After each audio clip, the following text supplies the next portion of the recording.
Esto es parte del proyecto Untonga. Mi nombre es Gastón Rosa y estamos aquí para hablar, entre otros temas, de la muerte. Hoy tenemos el gusto de conversar con Mónica Michelena. Ella es parte del Consejo Nacional Charrúa. Charrúas, las personas originarias de estas tierras. Mónica, ¿cuándo y cómo te enteraste de tu ascendencia charrúa? Bueno, yo me enteré de mi ascendencia charrúa, fue cuando yo tenía 18 años. O sea, ya había transcurrido gran parte de mi vida. Me entero a través de una tía mía, porque es por parte de mi madre la ascendencia, y mi madre nunca se había animado a decirme o nunca quiso compartir ese dato, que mi bisabuelo justamente era charrúa. ¿Por qué? Porque mi madre tuvo toda una trayectoria de vida muy, muy sufrida, su niñez, y bueno, con mucha violencia, discriminación, racismo, y yo creo que eso era como estrategia de como muchas familias, eso era parte de la propia estrategia de sobrevivencia, el silencio, el pacto de silencio, porque hubo un pacto de silencio entre los descendientes de no hablar sobre los abuelos, bisabuelos, charrúas. Ella igual, cuando yo le pregunto por qué nunca me lo había dicho, la respuesta de ella era para poder cuidarme, para poder protegerme de la discriminación, del racismo. ¿Y lo entendiste así eso también? ¿Lo aceptaste como...? Al principio no, a los 18 años uno está... No, rebeldía. lo entendía muchos años después. Entendí mucho a mi madre. ¿Y cómo cambió desde ese entonces y hasta ahora tu percepción del mundo, tu visión de las cosas, desde que entendés tu ser charrúa? Bueno, sí, para mí fue un antes y un después, y fue como que se me cayeron muchas fichas. Pude entender algunas cuestiones que no se hablaban, que eran en silencio o vividas en mi familia. Por ejemplo, cuando tenía 5 años, que una tía abuela, cuando la fui a conocer de parte de mi papá, que eran todos blanquitos, descendientes de vascos, ¿no? Vasco-españoles, me agarra, el mismo día que yo la conozco, me agarra del brazo y me sacude el brazo y me dice: ¿y vos a quién saliste tan negrita? Pero de una manera muy despectiva. Yo no lo digo como me lo dijo, más fuerte. Yo recuerdo que yo me fui a proteger a los brazos salí corriendo de mi mamá, y como que me vino por dentro como ganas de llorar. O sea, y ahí entendí, o sea, con una niña de 5 años, como antes no me había dado cuenta que era morocha. Me lo hicieron dar cuenta. Desde afuera te van Desde marcando. Desde afuera me van sí. marcando. Mi mamá nunca me había hablado de eso. O sea, sí, a partir de ahí me empecé a observar en mi familia que nosotros éramos morochos y mis primos eran todos blancos. O sea, empecé a ver, pero fue lento, ¿no? Y eso fue permeando en mí, quizás de una forma negativa, porque fui una niña tímida en la escuela, muy tímida y muy estudiosa. Y siempre también lo que vi en la escuela fue que las maestras siempre tenían sus preferidas, y las preferidas nunca eran ni una negra, ni una afro, ni una con rasgos indígenas o morocha, siempre eran rubias, blancas. Y yo hice esa observación. Capaz que no era tan así, sino que yo separé que eran preferidas porque eran lindas, por el tema de la belleza, porque eran lindas. Entonces lo que yo hacía era estudiar mucho. Fui muy estudiosa. Desde ahí te diferenciabas. Para poder decir aquí estoy, quizás yo también valgo, pero tuve que estudiar mucho. En las historias familiares, ¿qué se rescata de la cultura charrúa? ¿Qué cosas encontrás vos en tu familia, o por cuentos también de tu abuelo, que son, o que encontrás que son típicas de los charrúas? Bueno, como te dije, en mi familia hubo un pacto de silencio. Mi madre me transmitió muchísimas cosas en silencio. Hubieron pautas culturales que se transmitieron en silencio, sin decir esto es charrúa, o sin decir nada, solamente en el hacer cotidiano, que mi madre se levantaba, recuerdo, a las 5 de la mañana, prendía un fuego, como la forma en que se sentaba, muchas veces casi en cuclillas, y cómo observaba ese fuego, cómo manejaba ese fuego. Después también la forma en que siempre nos educó, cómo explicarlo, como horizontalidad. Mi mamá era capaz de hablar con cualquiera, sea un doctor o sea una persona humilde, de la misma forma y a la misma altura, con el mismo respeto. Entonces yo aprendí esos valores, y bueno, la parte de las plantas medicinales, los yuyos, de curarse, la parte del monte, de ir a acampar, de ese respeto por el monte, por los animales, esa relación con los elementos de la naturaleza, de parte de mi mamá. Y bueno, y también, ¿por qué no?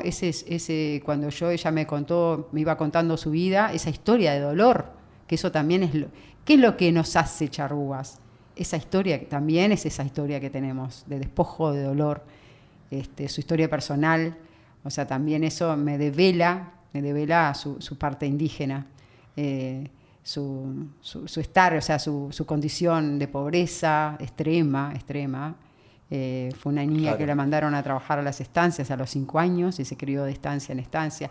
Esa situación, cuando uno dialoga con otros, cuando se reencuentra con otros inchalás, que significa hermano, se da cuenta que es la misma historia, que todos venimos de las estancias. Son las consecuencias y de esas historias del genocidio, despojo. ¿verdad? Claro, consecuencias del genocidio. Esas historias nos hacen. Y bueno, y viendo en otras familias, o sea, en mi familia, o sea, no se conservó mucho. Sí, mi madre sí siempre guardó los cordones umbilicales, que es una costumbre, el guardado del cordón umbilical, que muchas culturas, no solamente la indígena, y nos entregó los cordones, me acuerdo, cuando yo tenía mayoría de edad, para que nosotros lo pusiéramos o lo enterráramos en donde nosotros quisiéramos. Qué bueno. Es como cuando ya que estábamos adultos, ella consideró que estábamos adultos, nos devolvió los cordones. ¿Y lo pudiste continuar eso en tu familia? Sí, lo pude continuar. Qué bueno, un ritual ahí. Exacto, del cordón umbilical. Y hay otros rituales que nosotros nos hemos enterado por otras familias que son, por ejemplo, no sé si quieres que te las relate. Sí, por favor. Una de las costumbres que sí sobrevivió al genocidio y para nosotros es muy, muy importante es la presentación del niño a la luna. Cada vez que nace un niño, lo presentamos a la primera luna llena. Bien, para que ese niño crezca fuerte y sanito, que la luna le da toda su energía y toda su protección. Y va a ser la luna la que va a guiar a ese niño, a ese ser, durante toda su vida. Va a guiar los pasos. Esas son las palabras de las charrúas a las cuales nosotros le hicimos entrevista en un trabajo de investigación con la antropóloga Andrea Olivera, que tuve el gusto de hacer con ellas conjuntamente de forma colaborativa, en la ruta de los charrúas, que va desde Guichón hasta Salsipuedes, pero también hicimos en Tacuarembó muchas entrevistas a mujeres charrúas. Y esa es la respuesta, para que crezca fuerte y sanito, porque la luna va a ser quien guíe sus pasos. Y es como una segunda madre la luna, y la luna personalmente la considero como la venero, y la veneramos los charrúas porque es como a quien nosotros, cuando tenemos un problema, nos dirigimos, le hablamos, le pedimos, le agradecemos. Bien, ¿y cómo te funciona eso hoy en día? Bien, lo más bien.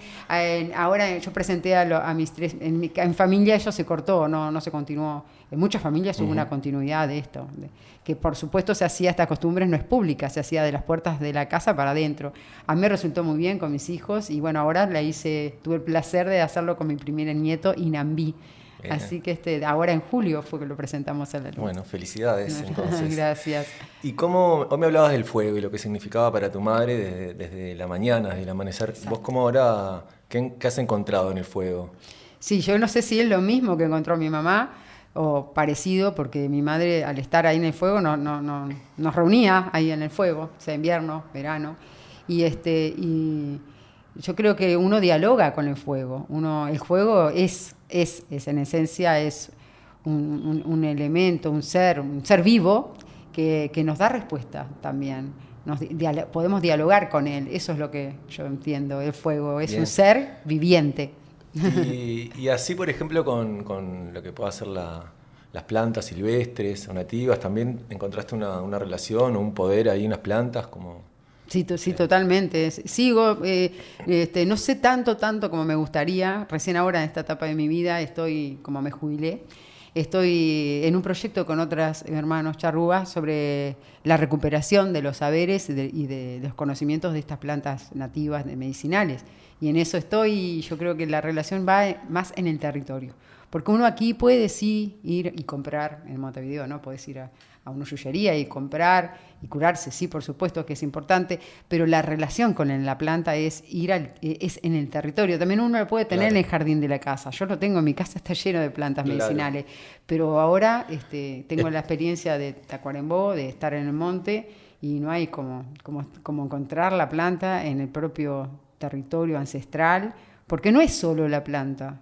es todo, todos los espíritus que están en ese monte, es todo un combo, es todo es múltiple, claro, no sé, todo es una relación de relaciones de ahí. En el monte es un hábitat, es un mundo. Claro, además la planta tiene su insecto que la habita y también de repente hay un animal que la come o que está por ahí y eso va generando una entidad quizás. Exactamente. ¿Qué pasa también con los animales nativos? Tengo entendido o se entiende que en los pueblos originarios el valor de la aparición de un animal como presagio, también se encuentran con eso como forma de decodificar la realidad.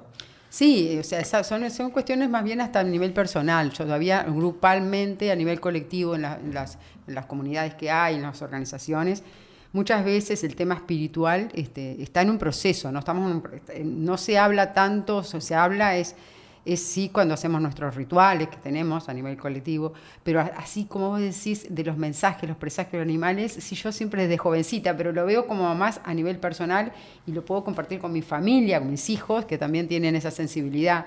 Yo creo que los animales vienen y nos avisan de cosas, son como mensajeros, que son como guardianes, diría también, podría ser. En mi caso, yo sentí esto desde muy joven. ¿Cuál es tu animal? O tus animales, ¿a qué animales te vinculás, digamos? Y bueno, yo me vinculo mucho con los aguiluchos, las águilas, también también con todas las, bueno, con muchas aves, el halcón, el tamborcito, los búhos, todas las aves, todo lo que es aéreo me vinculo muchísimo. Pero también hay animales que, por ejemplo, que son sagrados para mi pueblo, que también me vinculo, como el ñandú, el verá, que en lengua charrúa verá significa ñandú, que es un animal sagrado, como totémico. Y no sé exactamente cuál sería mi animal, pero bueno, estoy en esa búsqueda. Los que te gustan, quizás, ¿no? Sí, o que me conecto, ¿no? Mejor. Sí. Sí. También para mí es muy importante el picaflor, el colibrí. Bien. ¿Y qué pasa con los sueños? ¿Cómo también se dice que mediante los sueños podemos conectar con nuestros ancestros Sí. o con nuestros muertos? ¿Te funciona también? Sí, ¿Te ha pasado? también, muchísimo. Me ha pasado, sí, de soñar cosas tener sueños que no sabía de dónde salían, o sea, de dónde venía eso, ¿no? De tener sueños con los ancestros que me hablaban en sueños, que me decían cosas y que a veces hasta me dieron una misión de vida, ¿no? En sueños y bueno,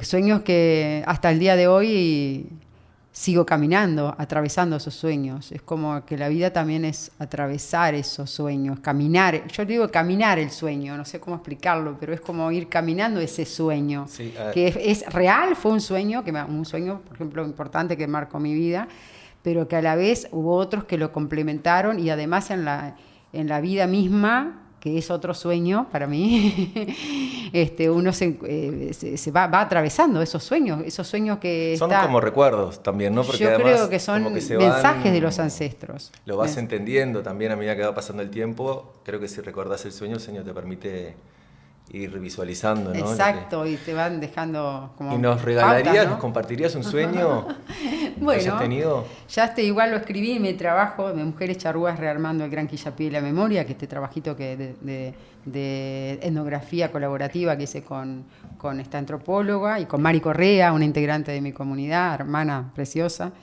Y hicimos ese trabajo y bueno, yo cuando tenía más o menos 20 años, yo recuerdo que ya estaba acá en Montevideo viviendo, tuve un sueño bastante importante porque soñé que estaba mirando televisión, viste cómo son los sueños, y que estaba mirando la televisión y que como que entraba en una película, entraba en eso, entraba en la televisión, como que físicamente algo me chupaba y entraba a la televisión y aparecía como que era una película, ¿no? Aparecía en un paisaje completamente diferente al que estaba y había una gran roca, me acuerdo, donde yo estaba parada arriba de esa roca, piedras como hay, yo qué sé, en Punta del Diablo, uno puede ver en el interior también un amontonamiento de piedras grandes. Y bueno, me acuerdo que vi a un anciano que caminaba hacia mí, que era indígena, y que traía algo en la mano. Entonces él en el sueño me hablaba mucho y me entregaba esa piedra, era una piedra. Y yo recuerdo que tenía un quillapí puesto y que el viento me agitaba el quillapí arriba de esa roca, él estaba abajo, me la entrega a la piedra, era una piedra grabada, toda grabada con dibujos. Y cuando me entrega la piedra empieza un ruido impresionante, como un trueno pero gigante, así un ruido grande, y que venía de atrás mío. Miro para atrás y veo una ola gigante que viene, que va a tapar todo, y en ese momento que viene la ola empiezan a caer todas las estrellas, caen todas las estrellas, y ahí me despierto.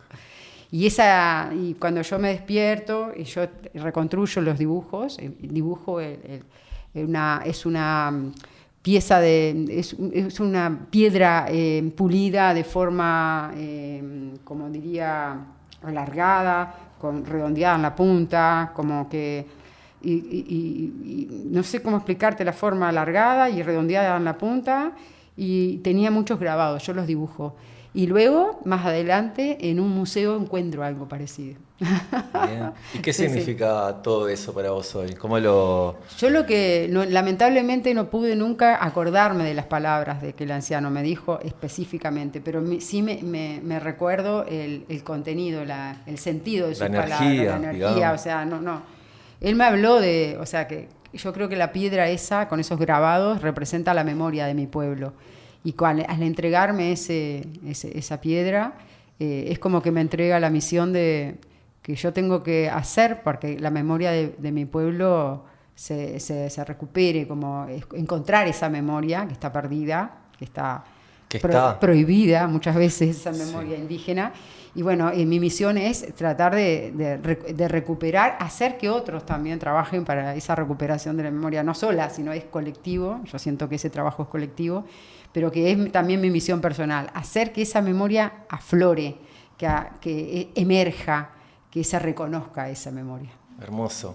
¿Qué lugar ocupaba la muerte para los charrúas? Importante. Viste que yo te hablé de un ritual, que es el ritual del nacimiento. Los charrúas teníamos rituales que lo que le llaman en la antropología pasajes de grado, ¿verdad? O como de un momento de tu vida a otro. Por ejemplo, es bien claro que la presentación del niño a la luna es el ritual del nacimiento, ¿no? De cuando nacemos.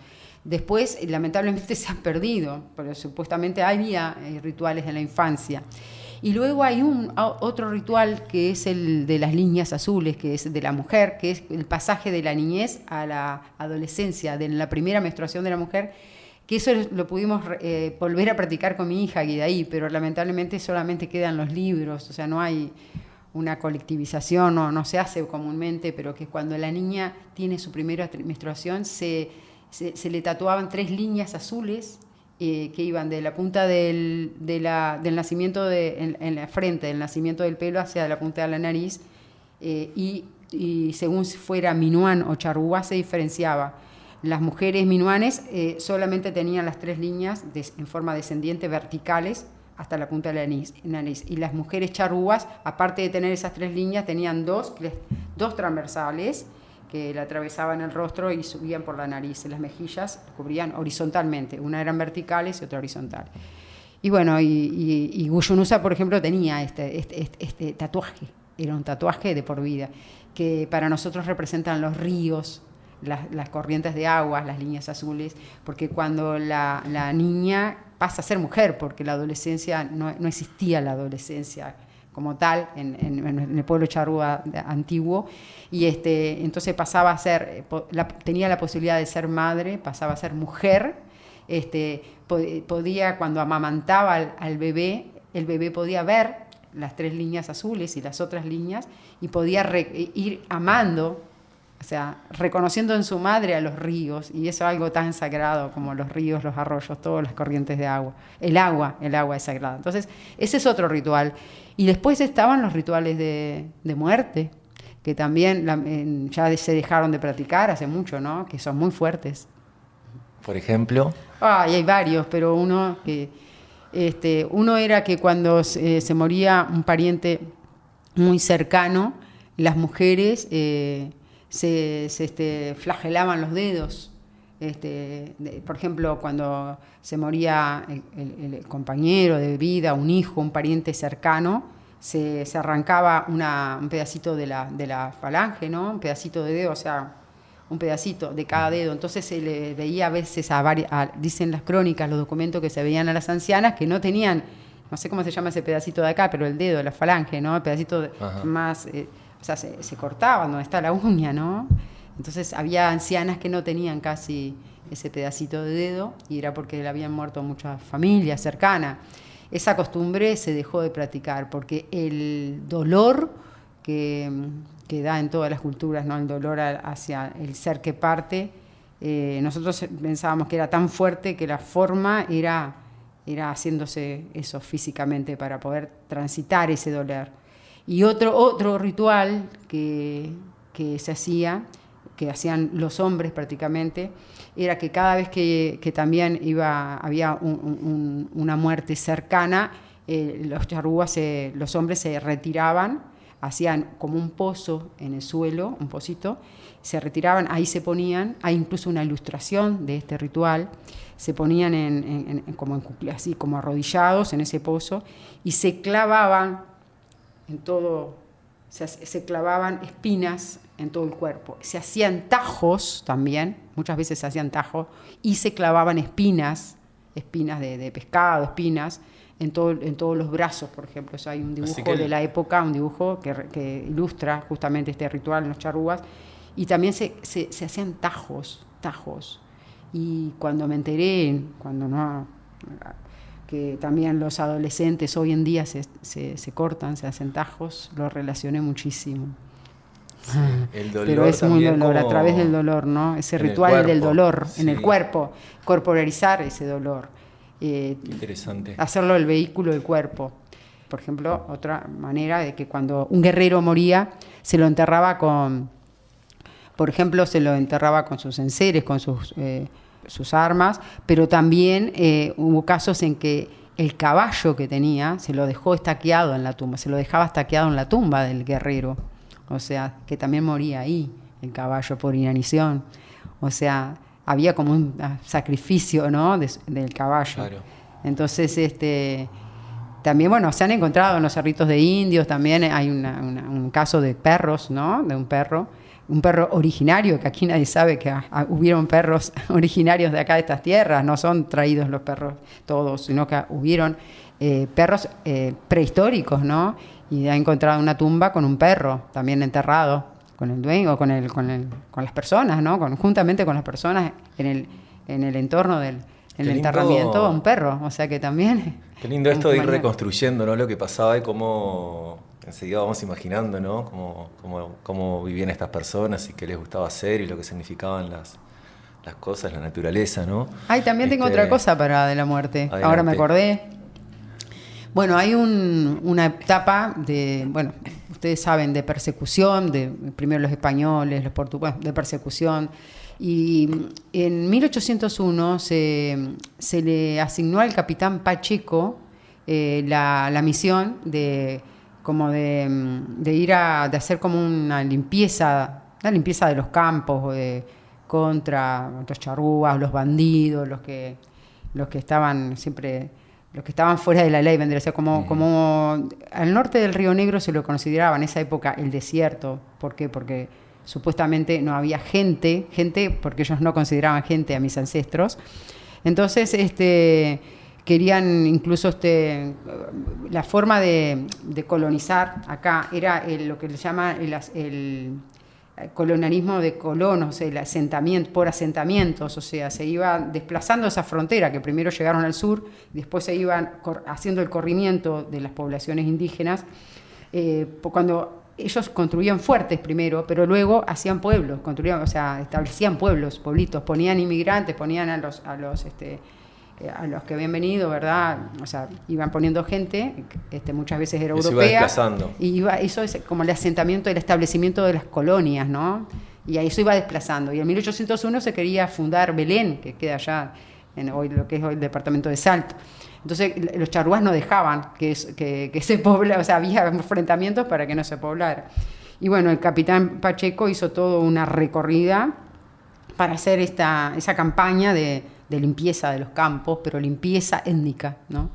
Y ahí fue que las fuerzas del capitán Pacheco llegan a este lugar que es lo que hoy llamamos Arerunguá, que es en el arroyo Sopas, allá en Salto, en plena Cuchilla de Edo. cerca de un pueblo que hoy se llama Pepe Núñez, pero que se llamó Pueblo Charrúa. Llegan a una toldería charrúa y de noche la asaltan, bueno, incendian todas las tolderías y matan a muchos. Y muchos escapan al monte y se refugian en el monte. Entonces, de acuerdo al diario del capitán Pacheco, se sabe que al amanecer Pacheco manda un emisario para ver si puede agarrar, porque no lo pudieron atrapar a los que se escaparon, agarrar a algunos que anduvieran por ahí, porque sabe Pacheco que los charrúas nunca dejan a sus muertos tirados. Eso es otra cuestión. Impresionante, qué bueno. Nunca dejan a sus muertos tirados y que sabía que ellos iban a volver para enterrarlos. Pero cuando el emisario llega al punto ahí más cercano a la toldería, cercano donde ellos estaban los muertos, ya no encuentra muertos, encuentra los amontonamientos de piedra que son las tumbas. Entonces ya llegó tarde.